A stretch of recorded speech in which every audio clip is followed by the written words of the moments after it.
Yo estaba en el máster de Price, sentía que esto no me está haciendo feliz y me está haciendo mediocre. Lo hablé con mis padres, ni lo visualizaba. Sentía que podíamos construir Nike y ellos que me iba con una furgoneta con mis colegas.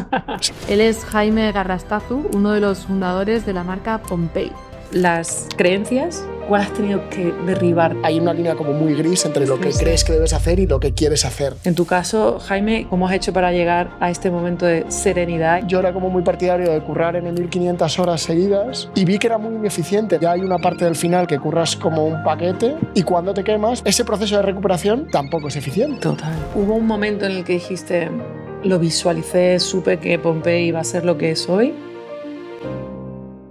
¿Tú tenías un trabajo paralelo o estabas 100% Bueno, en dedicado? el momento en el que lo montamos estábamos acabando la carrera y en todo ese proceso estábamos empezando a hacer entrevistas para entrar en trabajos. Y entonces yo en el primer trabajo que entré fue en auditoría en Price. ¿Que duraste cuánto? 3 meses. O sea, tú eres de esos emprendedores que nunca han trabajado para otros. Sí, bueno, 3 meses. Y un proceso muy bonito, la verdad, porque yo era una conversación que tenía recurrentemente con mis padres. A mis padres les daba mucho miedo. Y al final me acuerdo que tomé la decisión yo, fui a mi trabajo, les dije que lo dejaba. Porque veías que Pompey crecía. Bueno, porque veía dos cosas. Veía que Pompey, más allá de que las primeras aventuras de pop-ups estaban funcionando, también sacaba lo mejor de mí. Porque yo me veía en los dos lados. Yo veía que en Price intentaba pasar expediente, resumiéndolo mucho, y con Pompey estaba hasta el final. Y hasta el final, lo que suponía para mí el final, pues toda la energía que tenía.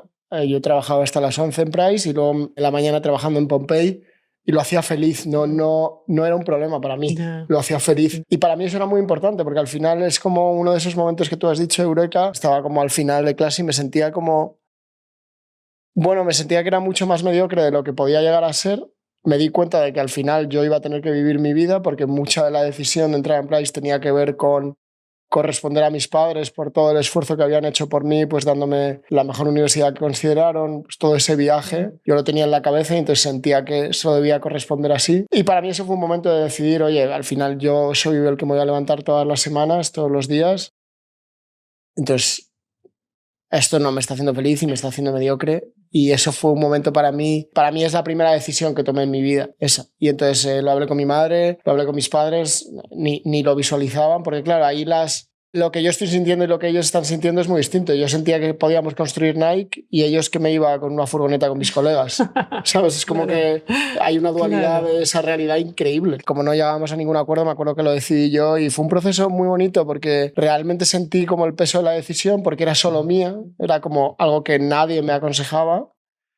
Que eso no quiere decir que sea bueno, pero sí pensé que prefería equivocarme con mi decisión que seguir con la opinión del resto. Yo sentí mucha responsabilidad de esa decisión, sentí mucho peso también porque mis padres estuvieron muy decepcionados mucho tiempo.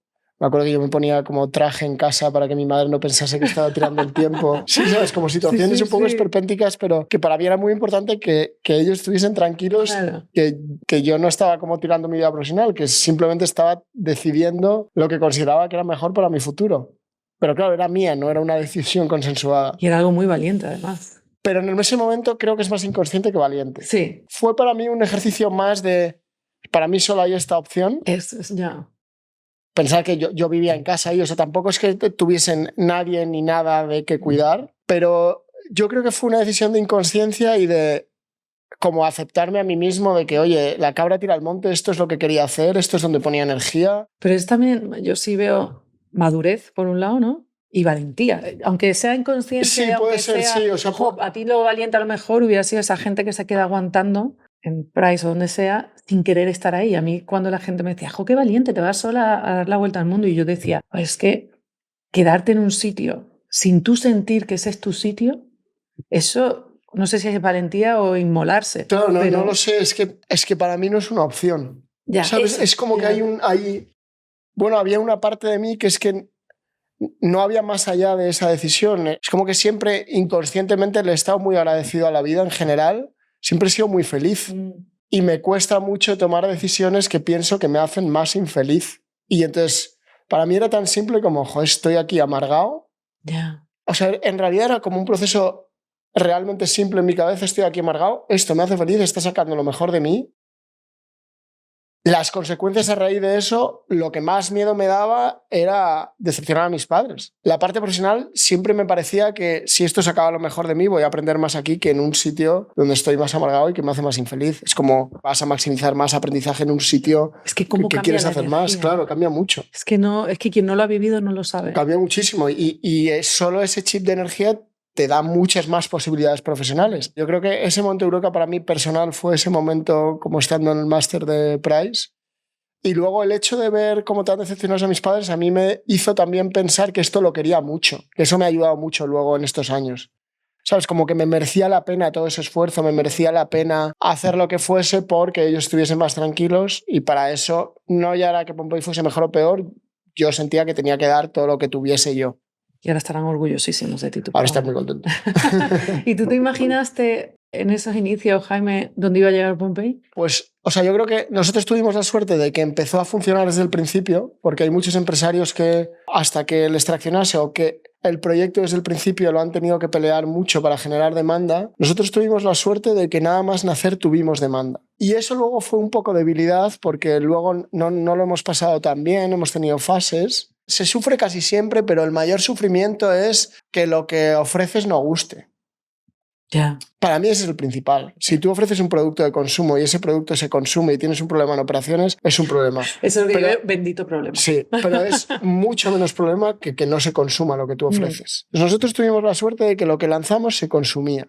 Eso inconscientemente también te hace más débil. Entonces es como que durante esa fase desarrollamos muchas cualidades de persistencia en tratar de escalar lo más rápido posible eso que estaba funcionando, pero como no nos había ido mal y yo no había tenido ninguna experiencia como de fracaso empresarial, luego cuando vinieron peor dadas, llegó el COVID, que en nuestro sector lo notamos mucho, estábamos menos preparados. Luego con los años lo hemos ido cogiendo, pero estábamos menos preparados. Todos sabemos, y escuchándote más, que el emprendimiento, yo siempre lo digo, ¿no? Es algo muy mental, muy de... ¿A ti esto que te parece muy normal? Tener un futuro por delante bastante prometedor en una Big Four, haciendo un máster, una educación. Si hay que tener, yo creo, un tipo de mentalidad y un tipo de creencias que fueron las que te hicieron dar el paso para ser emprendedor, ¿no? Te quiero preguntar, Jaime, ¿cuáles crees que han sido las creencias que te han traído hasta aquí? ¿Y cuáles has tenido que derribar también para estar aquí? Es muy buena pregunta, la verdad. Derribar, yo creo, yo vengo de un contexto social y cultural donde mis padres me han dado muchas oportunidades y entonces dentro de mi contexto hay como una creencia, me parece una buena palabra, que es de alguna forma tratar de mantener lo que te han dado tus padres, tratar de como mínimo mantenerlo o darle a ti, a tu futuro, y si decides tener una familia, a tu familia, lo mismo o más. Entonces eso genera como una sensación de seguridad que muchas veces hace que las decisiones sean mucho más estáticas, rígidas y limitadas de lo que en realidad el mundo te puede ofrecer. Y entonces a mí me pasó que en toda esa experiencia haciendo cosas propias previo a entrar en Price y en Price empecé a ser muy honesto conmigo mismo y eso me hizo ganar mucha confianza en mí mismo y aprender a confiar en mis decisiones. Cada vez importándome menos, como que hay muchas veces en tu vida que ponderas más la opinión de otros. Muchas. Y esa transición a cuando empiezas a confiar en ti mismo haces que la opinión de otros la puedas, por supuesto, la escuches, pero acabes decidiendo porque tú confías en tu criterio. Para mí esa fue la primera creencia, fue que necesitaba colocar esa necesidad de seguridad, de estabilidad económica, nivel de vida determinado en el que yo había nacido. Y para mí eso fue muy importante para liberarme, porque si yo no me metía la presión a mí mismo de que tenía que vivir de tal manera, si tenía una familia, llevar a mis hijas de determinada manera, viajar de determinada manera, el momento en el que yo me liberé de eso y entendí que para mí Jaime no era tan relevante, sino que era un tema más cultural, más social, desde donde yo he nacido, a mí me liberó mucho, porque me permitió hacer lo que consideraba mejor para mi vida personal y profesional a Jaime, aislándome más de mi contexto. ¿Me explico? Total. Y eso para mí fue muy importante, porque me permitió simplemente tener mucha más libertad para decidir lo que consideraba más adecuado y no tanto lo que creía que debía hacer. Es que para mí hay una línea como muy gris entre lo que crees que debes hacer y lo que quieres hacer. Total. Para mí esa fue la barrera más importante. Y es la que más me ha ayudado en todos los años de empresa, en los momentos malos, el haberme librado de eso y tener como la confianza en mi criterio de qué creo que es lo importante en la vida, cómo quiero vivir mi vida, me ha ayudado mucho a quitarme muchísimo ruido.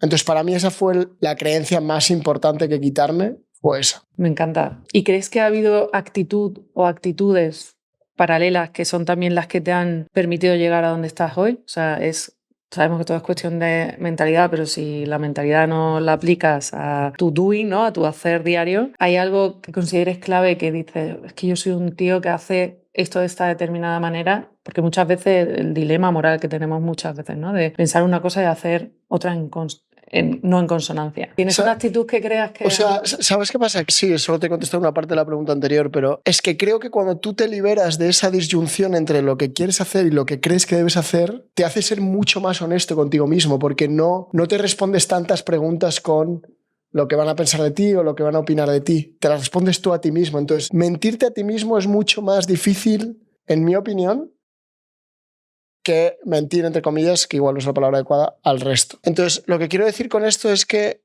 en el momento en el que yo me liberé un poco, empecé a tomar decisiones por mí mismo y acepté la responsabilidad de esas consecuencias, porque aquí hay que aceptar las dos caras.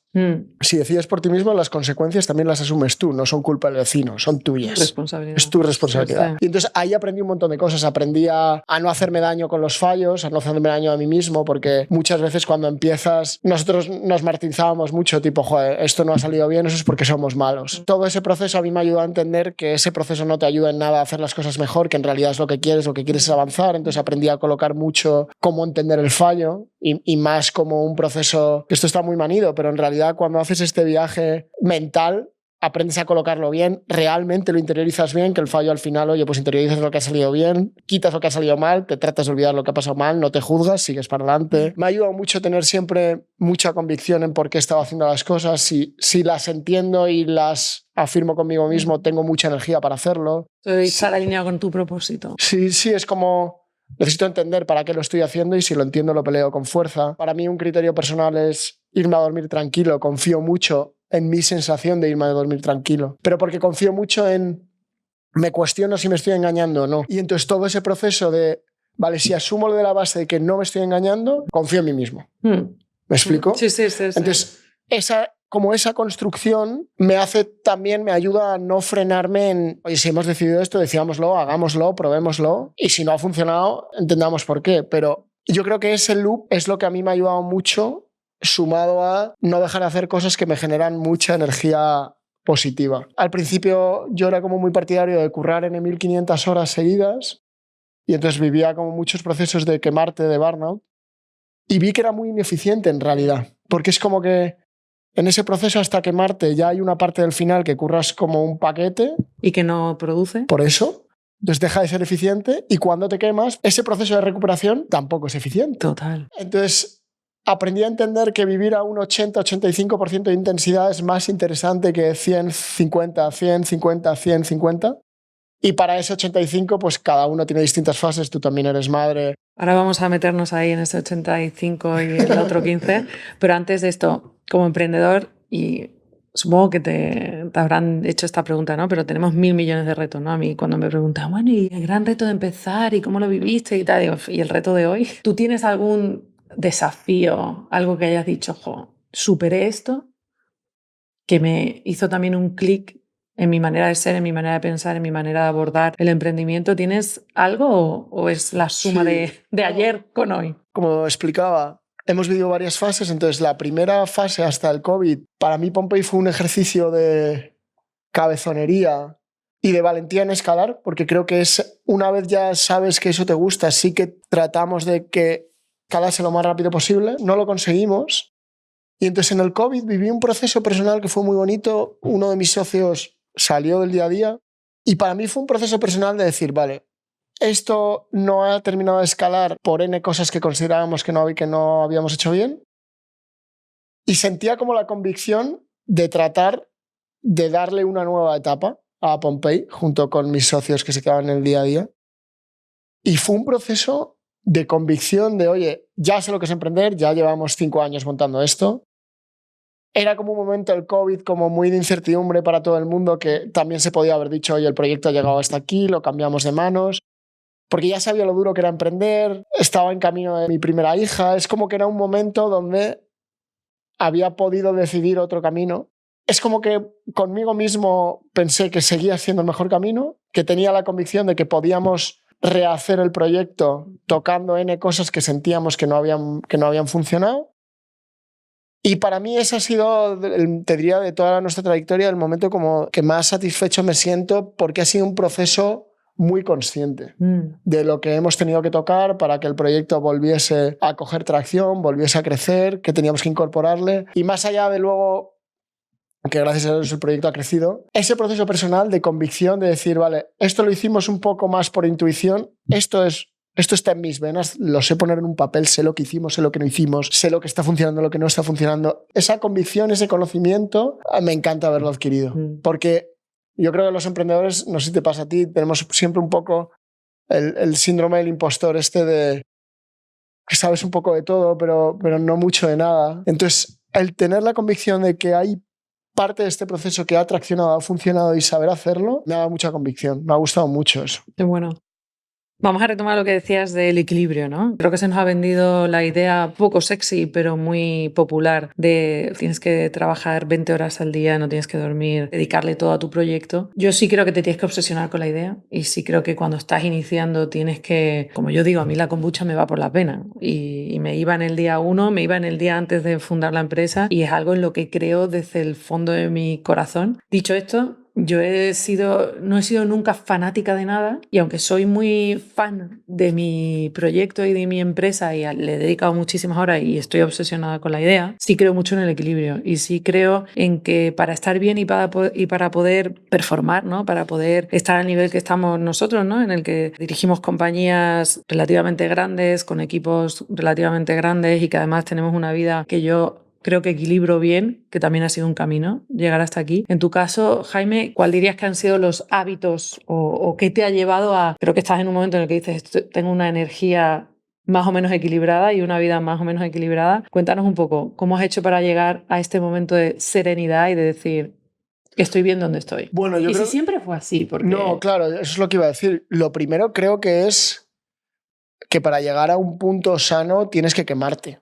¿Tú crees? Yo creo que sí. O por lo menos esa ha sido mi experiencia, porque a mí me sirve mucho encontrar mis límites, sufrirlos, entender por qué los sufro y cambiarlo. Para mí ese proceso sí ha sido muy importante. Igual que si yo me enfado con mi mujer, para mí es importante luego pensar que me ha enfadado. Igual es simplemente un calentón y que he tenido un mal día, pero si es algo más recurrente, sí que para mí es importante haberme enfadado, pensarlo. Y eso a mí me ayuda mucho a entender qué es exactamente lo que me está molestando, cuál es la raíz de todo eso. Y para mí el proceso de esa energía, para mí ha sido un proceso de empezar trabajando 20 horas al día, porque simplemente sentía que era todo lo que podíamos poner. O sea, si esto no sale, que no sea porque yo no he corrido. Lo único que yo puedo poner aquí es correr, porque lo montamos muy jóvenes, no sabíamos nada. Entonces, por lo menos lo que yo me decía a mí mismo es, oye, si esto no sale, que no sea por no haber corrido lo suficiente. Yo no seré muy bueno, no seré muy listo, pero puedo correr. Ese era mi planteamiento. Claro, me quemé mucho. Fue una fase inicial y entonces aprendí a entender qué era lo que me quemaba. No ver en aquel momento a mi novia, me quemaba no ver tanto a mi familia, me quemaba no hacer deporte. N cosas que para mí eran relevantes, cada uno tendrá las suyas. Y entonces empecé a graduarlo. Y en ese, después de quemarme, como que trataba de meterlo a otro un poco más. Entonces en ese viaje, cuando lo metía demasiado más, también me agobiaba porque sentía que quería estar más en la empresa. Entonces en ese back and forth he ido entendiendo mucho cómo tratar de estar a ese 80, conceptualmente a ese 80-85% de energía. A mí me ayuda mucho aceptar como la fase vital en la que estoy, que es importante para mí. Yo trato de reflexionar bastante, pues tipo, oye, cuando estaba montando la empresa, no tenía novia, tenía amigos y empresa, para mí lo más importante era familia, amigos y empresa, y ya está. Cuando adquirí una nueva responsabilidad, una cosa que me ha ayudado mucho a la empresa es que no me cuesta renunciar a cosas si sé por qué renuncio a ellas. Ese proceso cada vez te va costando menos porque la vida simplemente se te vuelve más compleja. Entonces ese proceso, cuando empecé con mi mujer, para mí era muy importante que esa relación estuviese bien. Entonces el escalón de prioridad cambiaba y la empresa seguía estando en ese escalón. El resto de cosas tenían menos tiempo. Y para mí, renunciar a tiempo de cantidad, como te he dicho, cada año me ha ido costando menos. Es como que no paso tiempo mental pensando todo lo que estoy perdiendo si sé por qué lo estoy decidiendo. Y eso me ha ayudado mucho con los años. Cuando llegaron mis hijas, lo mismo. Para mí era muy importante vivir una familia como siento que quiero vivirla, vivir la empresa como siento que quiero vivirla. Y entonces, por ejemplo, el deporte lo puse en un segundo plano. Porque para mí estas dos cosas que funcionasen me iba a dar esa atracción. Entonces ha sido un viaje en el que para mí ha sido importante quemarme y ha sido importante asimilar cada etapa y a qué cosas renuncio en cada etapa y que no me duela renunciar a ellas. Hacer las paces con esto, ¿no? Sí, para mí eso es muy importante porque si no, yo qué sé, si durante 4 años tengo que estar más gordo, estoy más gordo. Para mí realmente asimilar y aceptar eso me hizo sentir muy libre y puede ser dinámico. ¿Me explico? O sea, yo, por ejemplo, te contaba antes, yo noto que ahora, por ejemplo, después de que nuestras niñas estén empezando a ser un poco más mayores, veo que me empieza a entrar el deporte otra vez.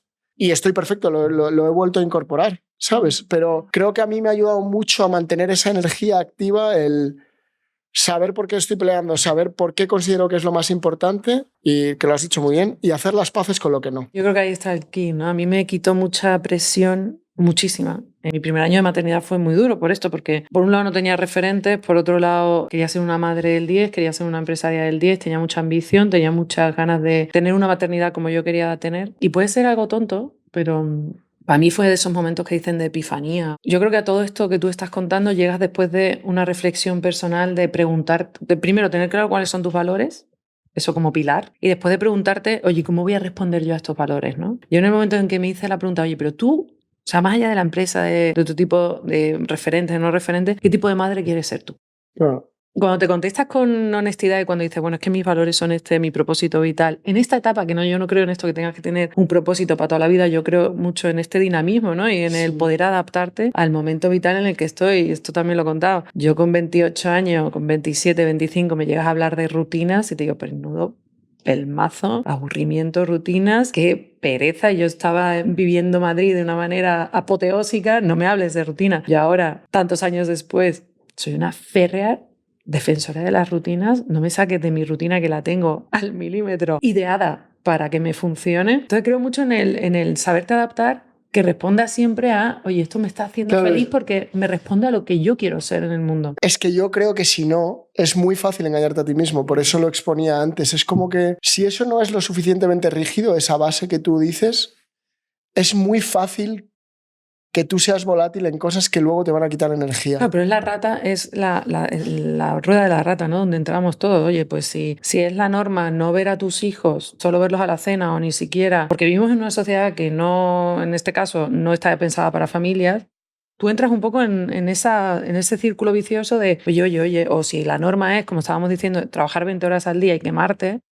Muchas veces, sin darnos cuenta, la presión social o las costumbres de la sociedad en la que vivimos nos atrapan en cosas que dices, pero si esto no corresponde con lo que yo quiero. Y si no te lo planteas, y si no tienes la valentía y la honestidad de hablarte contigo mismo de, oye, pero es que esto no es lo que me va a hacer feliz, aunque el éxito se llame en este momento X. Eso para mí era muy importante, esto que acabas de decir. Primero, luego cuando tratas de vivir tu vida como consideras, en este caso, pues para mí era muy importante tener integrada la familia en la empresa. Te das cuenta de que no cambia tanto la aguja, que lo hagas, aprendes a trabajar de otra manera, cambias tus horarios, te adaptas a eso, porque tampoco te permites que tu empresa vaya peor, simplemente con esta prioridad acabas colocando la otra. Es que yo tenía claro que a mí no me iba a hacer feliz que esto fuese súper bien y que el resto se fuese a la mierda. Es que para mí tenía claro que eso no lo quería. Entonces, en el momento en el que yo creo que eres honesto con eso, te es más fácil también como conciliar. Y tampoco me iba a hacer feliz estar en una forma increíble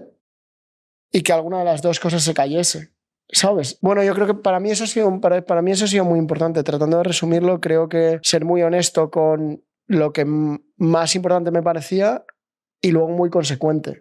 Y yo creo que ser consecuente te ayuda mucho todo este proceso de años atrás, de que no te cuesta tanto renunciar, que haces las paces con eso, que no miras tanto atrás de lo que te pierdes, no te pierdes, cuando lo puedes lo haces y cuando no, no lo haces. 100%. Y luego todo vuelve, porque la vida es dinámica. Y es muy larga. Y yo, como lo he empezado a ver, Jaime, esto es una frase de mi marido que ya también hago mía, más que renuncia, que sí, hay mucha renuncia en la vida del emprendedor, digámoslo claramente, pero yo ahora ya lo veo como la vida son trade-offs, que me dice mi señor esposo, ¿no? Y tú cuando estás eligiendo una cosa, no estás teniendo la otra. Y ahí es donde tienes que ser consecuente. Oye, yo si elijo estar con mis hijos, pues en esta hora voy a estar con mis hijos, porque significa estar en cuerpo y mente, y no voy a estar en esta hora atendiendo a mi equipo en la empresa, ¿no? O deporte, pero sí creo que cuando, oye, tienes muy claro que no vas a poder tenerlo todo a la vez, que eso no significa que no puedas tenerlo todo, porque yo también creo, nos han vendido el no, es que para ser emprendedor no puedes ser madre, ¿no? En mi caso. No, o sea, yo creo que hay que replantearse uno mismo qué es lo que quiere, ¿no? Pero sí entendiendo que la vida son trade-offs y que cuando estés en un sitio todavía el poder estar en dos no lo podemos conseguir, pero sí, estoy completamente de acuerdo. Sí, a mí, por ejemplo, hay otra cosa que me ayuda mucho que es nunca he dejado de hacer cosas que me dan mucha energía, tipo me encanta leer, que tú y yo hablamos mucho de libros, me encanta escuchar música, me encanta ver pelis, me encanta ver fútbol, más allá de, por supuesto, todo el tema de la familia. Y eso nunca lo he dejado de hacer. Porque para mí son, bueno, momentos donde recuperas cosas. Si no, no tengo energía para todos los problemas que tiene la empresa, ¿sabes? Yo siempre digo, uno no puede dar cuando tiene el vaso vacío. Claro, es que es imposible. Si tú no llenas, ¿cómo le vas a dar es los imposible. demás? Y esto lo tengo muy claro. Y esto también creo que tampoco es sexy, ¿no? Oye, reservarte esta hora para ti, que muchas veces yo la primera, te pones la última en el calendario, ¿no? Pero creo que es clave. Cogiéndolo aquí, Jaime, si quiero hablar de productividad y dado que, oye, mi producto es un producto de bienestar y algo que tampoco se nos ha vendido mucho, ahora ya cada vez más, por suerte sí, hablamos de, oye, para tu productividad, sabes que lo primero es tu sueño y tu alimentación. Algo que seguro cuando tú empezabas en primero de emprendimiento, como digo yo, ahí te decía, oye, para ser mañana más creativo, vete a la cama antes, que no es lo de quedarte hasta las 5 de la mañana, que vas a ser menos creativo, y creativo no solo en idear, me pueden estar escuchando el equipo de marketing, no, creativo en encontrar soluciones a cómo soluciono esta situación financiera. ¿Cuidas tu alimentación y tu sueño en este momento de tu vida estando donde estás? ¿Y dirías que esto ha tenido un impacto en tu productividad? Nunca lo he hecho de una forma hiperconsciente. O sea, nunca he sido como el tipo de persona como muy obsesionado con la salud, la verdad. Me he fijado bastante en cómo respondía mi cuerpo a mi rutina. Ya no tanto por lo que veía o leía, sino cómo me sentía yo. Entonces he pasado, como te decía antes, por varias fases. Pues oye, te quemas. Pero desde hace como 4 meses me detectaron un tema que te lo contaba antes, en el páncreas, que no es nada excesivamente grave, y me obligó a cambiar la forma de comer. Me quitaron todas las grasas, y desde ese cambio hay una cosa que sí he notado mucho, es primero que desde hace 4 meses no estoy lleno de inflamado. No estoy lleno de comida, no salgo de una comida, estoy lleno porque no puedo tomar muchas cantidades, entonces hago más comidas en el día, y entonces esa pereza que te da estar lleno ya no la tengo. Entonces tengo una extra energía que ya no tenía. Es el primer cambio gordo que he notado. Y luego que una cosa lleva a la otra, al estar mejor, más sano, pues te quitas N kilos que te sobran. Y respecto al sueño, no es un proceso muy consciente, la verdad. Yo, por todo el tema de la familia, ahora, por ejemplo, yo me levanto a trabajar pronto antes de que se levanten las niñas a desayunar y eso. Y no es como que yo tenga en mi cabeza, tipo, tengo que dormir N horas, pero sí le hago bastante caso a mis sensaciones. Siendo honesto contigo, no es como que tenga en la cabeza, tengo que comer tantos nutrientes, tengo que dormir de una manera determinada. Entonces, lo de la comida sí lo he cambiado por esto, y lo del sueño lo llevo de forma más natural, que de una forma como consciente de que mínimo tengo que dormir esto. Yo es que con los hijos sí he vivido Yo nunca le di, nunca jamás. O sea, el sueño era algo en mi vida, yo me iba a la cama, dormía hasta que me levantaba, que era por la mañana, y ya está. Esto de la gente que se levantaba a hacer pis o a beber, que se llevaba una botella, yo no. O sea, y karma.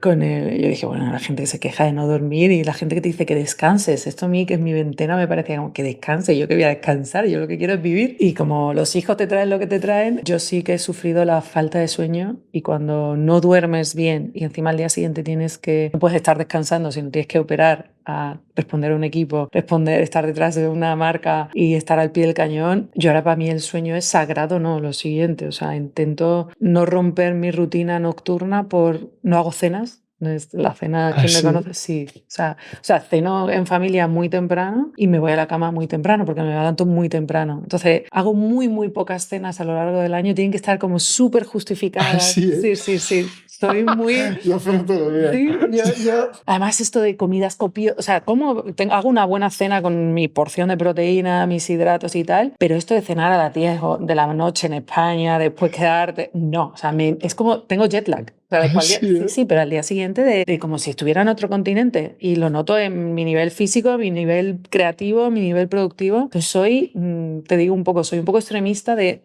Me he vuelto una defensora de la noche ¿Y no me la rompas. qué rutina, o sea, cómo lo haces? Soy aquí, pues tengo de todo. Tengo de todo. Creo que además tengo hasta un episodio que contesto. Yo ceno muy temprano. Muy temprano soy europea y ceno a las 7:30 de la tarde. Vale. 7. Ahora ya que va a empezar el invierno, a las 7 de la tarde estoy cenando. Ahí tengo tiempo con la familia, tal cual. Cuando ya acuesto a los niños, si no he hecho mucho deporte, me voy a dar un paseo alrededor de mi casa, que ya me sirve pues para charlar con mi marido, por ejemplo. Y ahora ya empiezo el cooling down. Yo ya dejo las pantallas, me hago una infusión, me doy una ducha de agua caliente, medito. Medito. Ostras, tienes una rutina increíble. Sí. O sea, soy de verdad, Yo nada increíble parecido. y además estoy en un punto, Jaime, en el que venero. Te digo de verdad, venero mi rutina, o sea, me encanta. Y dices, pero a ver, que tampoco, que me estás contando algo súper aburrido. No. Que soy Bea Magro, ¿sabes? Que he vivido en Plaza Santa Ana y a mí un lunes, yo no salgo los sábados porque eso es de amateur, yo soy profesional y yo salgo los martes. Después de meditar, ¿qué más hago? Nada, mis meditaciones, empiezo a leer, ya leo, intento, bueno, la verdad es que tengo Kindle, no, obviamente Sí. la pantalla ya la he dejado 1 hora y media antes, no toco nada de luz y después de leer me meto a dormir.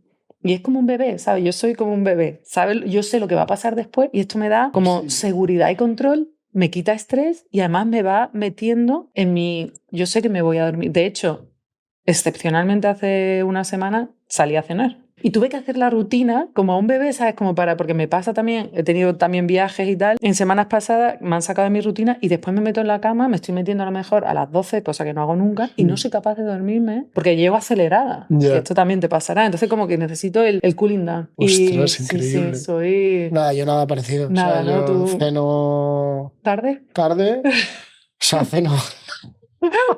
Yo ceno 9:30, 10. Siempre veo una peli o algo con mi mujer y siempre que me meto en la cama, porque no siempre nos gusta lo mismo. Entonces sí que respetamos encontrar como un nexo juntos Ya, es de ver difícil. algo, pero no me gusta nada como estar viendo cosas separadas, entonces vamos haciendo concesiones el uno y el otro en nuestro nexo común, ¿sabes? Unas veces para un extremo del círculo y otras veces para otro extremo, pero vemos siempre algo juntos. Ella es un poco como tú, a las 10 se le apaga el cerebro, 10:30 se le apaga el cerebro. Yo a la tía estoy durmiendo. No, yo no. ¿No? Y no, suelo acabar lo que empiezo a ver y luego en la cama siempre me pongo algo para ver que me gusta a mí. Pues yo que sé, me gusta mucho el cine, me gusta... Y ahí siempre me quedo dormido a los 5 minutos, 10 minutos, pero es muy distinto. O sea, fuerte. Sí, muy distinto. Pero si ese ejercicio, por ejemplo, tengo sueño, pues no vemos nada. Es como que no tengo nada marcado, simplemente le hago mucho caso a lo que me pide el cuerpo.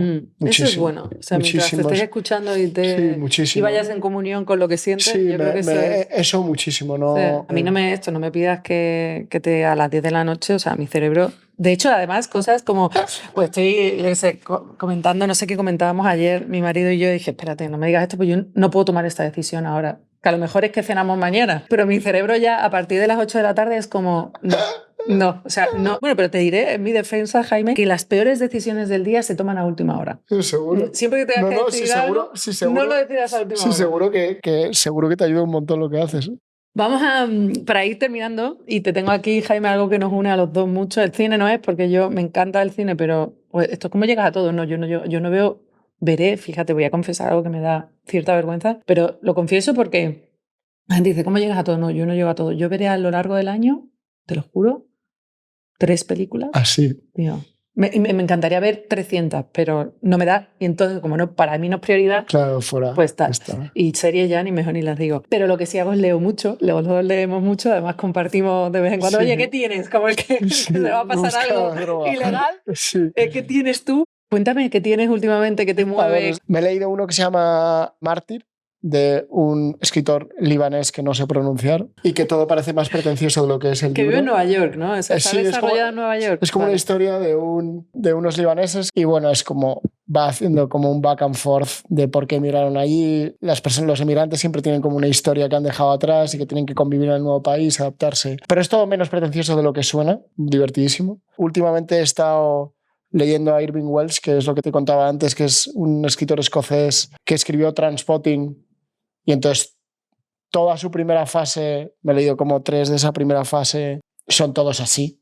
A mí me sirve para apagar el cerebro, distraerme, divertirme. A mí todo ese mundo inglés de los 80, 90, 2000, la estética me encanta. Todo ese mundo más ajeno a mí me encanta verlo. Bueno, todo lo que hay en Trainspotting es un poco sexo, drogas y rock and roll. Me divierte mucho leerlo. Y ahora estoy leyendo a un escritor parecido a uno que me recomendaste tú, que creo que se llama... Mencionemos a Zambra, por favor. Sí. Mencionemos a Zambra porque... Es que tú me dijiste mi escritor favorito. Qué honor, tío, qué honor. Tú me dijiste mi escritor Te favorito. descubrí solo. Sí, y después de leerme todo de Zambra, siempre busco en las librerías que me recomienden cosas parecidas a Zambra. Me parece un filtro maravilloso. Sí, es que ¿sabes qué pasa? Que me cuesta mucho encontrar libros en la librería. Yo tiro no mucho el algoritmo de Amazon, como tengo Kindle, y me veo mucho, oye, más como tal, pero... ¿Y he descubierto alguna? Ah, sí. ¿Leí Los días perfectos? No, Los días perfectos no, este de Vergareche, este no. Yo me he leído muchos que me has dicho. Sí, y de Vergareche también te leí esta. No. ¿No te la... No. Te tienes que leer. Me recomendaste el de Feria, Ana Iris, que la tenemos que traer a este podcast. Brutal, maravilloso. Sí, maravilloso. Sí, no sé cuál he leído, el de algo de Días de Amor, ¿cómo es? Bueno, y ahora este último, que también me he leído un poco por las noches de lo que estábamos hablando, son historias de... ¿Cómo se...? Es que Marta Jiménez Serrano, creo que es la autora, y es... No me acuerdo. Bueno, luego te lo pasaré, pero es un poco así, historias de amor como de Madrid. Vale. Y está guay.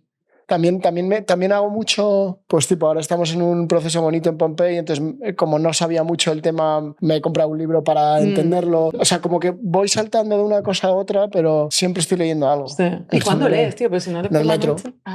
Es que para mí, yo dejo a mis hijas por la noche, o sea, duro 10 segundos. Yo te contaré que también tengo una rutina para mis lecturas. Yo no sé si haces tú esto. Normalmente tengo entre 2, 3, 4 libros a la vez. No, yo no. ¿No? ¿Tú máximo 2. Maximísimo. ¿Sí? Pues mira, ahora por ejemplo tengo 3. No, yo no. Bueno, tengo 3 currently. Después a lo mejor tengo otros 2 por ahí que cojo en otros momentos. Pero tengo 3. Uno que empieza que mi cerebro necesita más. Es uno de estos de Ask. Me lo estoy leyendo en inglés, no sé cómo será en español. Ask, no sé si este es tu rollo. Se llama Ask and It is Given. Y es como un poco la base del manifesting, pero no mira tu Ferrari y lo ves, no, sino cómo al final lo que piensas eres y lo que eres haces y lo que haces piensas y un poco esto que me está gustando. Y después voy también pues haciendo cosas cada vez más sencillas, pues por ejemplo si tengo en inglés, pues empiezo en inglés y termino con alguno en español, ahora no tengo ninguno en español, pero cosas como cada vez menos complejas de lo que vaya leyendo. Y es verdad que yo leo poca novela. A mí, o sea, lees mucho más de trabajo. Sí, siempre. Siempre. A mí es que me gusta descongestionar. Sí, me ayuda mucho. O sea, me gusta mucho leer como entretenimiento también, ¿sabes? Porque si no es que mi cabeza está trabajando todo el rato. Y a mí eso no me da la energía, ¿sabes? Es como que... Y de hecho con los años, todos los de trabajo es como que los trato de elegir con un propósito de algo que siento que me está faltando. ¿Sabes? Tipo, estoy sufriendo en un proceso en la empresa y busco recursos, aparte de preguntar a amigos que lo hayan vivido y tal, busco como un recurso en ese libro. Entonces lo leo como con una intención muy didáctica de aprenderlo. Pero antes como así sí los leía como puro ocio, o sea, formándome pero sin buscar nada en concreto. Ahora se me cuesta más porque he descubierto esa parte de la lectura muy bonita, muy ociosa, de novela, ya no solo por puro entretenimiento, que al final hay muchas veces que coges un thriller de quien sea para apagar el cerebro, te lo lees en 2 días. Eso para mí es como una peli de Antena 3 que tiene como su función. Pero claro, yo al descubrir autores como Zambra, es que me despierta mucho el cerebro. O sea, no te hacen mejor persona. Sí, yo tengo una dinámica que me gusta mucho, que es siempre leo con un boli. Ajá. Y entonces anoto lo que me gusta del libro y luego cuando he apilado varios libros de esos tengo como un cuaderno que me regaló mi mujer donde todas esas anotaciones las pongo en un cuaderno. Qué guay. Entonces está guay porque cada vez que lo abro son todo como los fragmentos de muchos de los libros que me he leído en un sitio muy pequeño. Qué guay, me encanta. Y lo voy recordando. Claro. Y eso realmente me aporta mucho, no es solo puro entretenimiento, ¿sabes? Que yo tenía antes conceptualizada, porque quizás cuando empiezas a leer, yo por lo menos empecé como por thrillers muy sencillos, que al final realmente es puro entretenimiento, pero luego es que me da mucho también leer de este tipo de novela que no es puro laboral, pero también me ayuda mucho en general, ¿sabes? Bueno, y Zambra es más ensayo incluso que novela, pero temas como la empatía, como... A mí me gusta de este tipo de lecturas, como Zambra muchas veces como, jo, qué bien ha escrito como yo me siento. Sí, es increíble. Ese momento de, claro, es alguien increíble. le pone palabras muy bonitas a... ¡Wow! Es como que a mí el cine también me gusta mucho y entonces hay una diferencia para mí que, claro, tú en un libro tienes más tiempo y el formato no te condiciona normalmente tanto como si lo puede hacer una serie o una película que tiene que durar tanto para mantener una audiencia. Yo creo que en los libros tienes un poco más de libertad en eso. Claro, con la palabra puedes explicar muchas cosas y si es un buen escritor es muy fácil. Lo que acabas de decir tú a mí me pasa muchísimo, que es esto que igual sientes todos los días que no habías conseguido verbalizarlo de ninguna manera, lo estás leyendo, lo verbalizas y dices, coño, es verdad. Sí. Es así. Total. Y está expresado tan sencillo como lo pienso yo, ¿sabes? Justo. Que creo que esto también... Y ese proceso me encanta. Sí. Me encanta porque luego me ayuda mucho también profesionalmente porque te puedes explicar mejor, entiendes mucho y también me ayuda a juzgarte menos, también me ayuda a leer este tipo de escritura. Porque sabes que te sientes que no eres el único. Bueno, claro, sí, como que hay una parte de cómo te sientes que cuando lo ves verbalizado así, de una forma tan clara, tan concisa, dices, joder, es así, esto me pasa esto. Fíjate, yo cuando empezaba, en todo proceso en mi vida, y lo digo siempre, mis mentores han sido los libros. Yo que vengo de un pueblo donde no tenía acceso a pocas cosas, teníamos acceso a muchas, pero desde muy temprana edad yo empecé a leer porque era un mundo paralelo que yo no tenía al alcance de mi mano. Sí tenía al alcance de mi mano en las páginas, ¿no? Entonces, con esta máxima, al final, oye, pues cuando soy emprendedora, ¿qué hago? Oye, ¿quién ha pasado por donde yo ya estoy? Cuando me quedé embarazada, ¿quién ha pasado?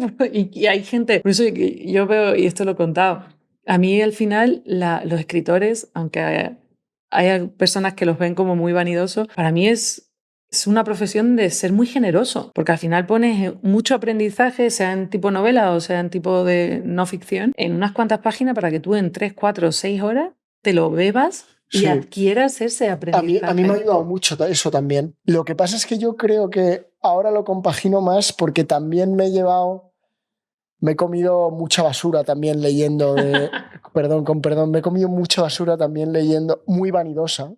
Y eso, cuando cogí 3 o 4 seguidos... Hay que hacer un buen filtro para que las lecturas te nutran. Sí, y por eso me parece tan difícil decidir un buen libro. Por eso hablamos tanto, porque a mí lo que más confianza me da es una recomendación de alguien que sé que le gustan cosas parecidas a las que me gustan a mí. Cuando entro en una librería es que decidir solo me parece imposible. O vengo con una recomendación o hablo con el librero de cosas que me gustan y que me diga. Y es también maravilloso dejarte que el librero te abra muchas veces también se equivoca, o sea, muchas veces no aciertas, pero yo siento más confianza en ese proceso de decisión. De hecho, estoy pensando, a mí Zambra me lo descubrió un librero. ¿Ah, sí? Sí. Pues un crack. Sí. Oye, Jaime, ha sido un gusto. Nada, muchas gracias. Me quedaría 3 horas hablando de 1000 millones de cosas, pero muchas gracias por este ratito. Nada, muchas gracias a vosotros por escucharte invitarme. y aprender de ti. Y yo escucharos igual y mucha suerte. Gracias, igual. Gracias. Chao.